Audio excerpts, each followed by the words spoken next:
আসসালামু আলাইকুম।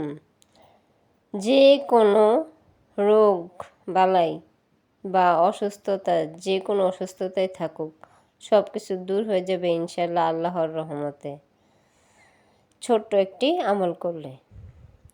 তো আমলটি হলো সূরা ফাতিহা।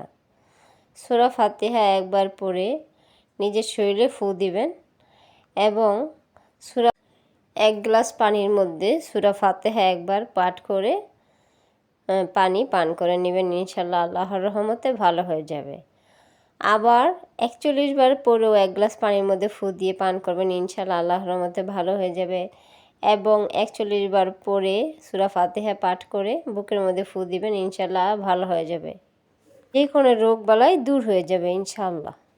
তো ইসলামকে ভালোবেসে ভিডিওটা প্রচুর পরিমাণে শেয়ার করে দিন, এতে অসংখ্য মানুষ জানতে পারবে, শিখতে পারবে এবং আমলটি করতে পারবে।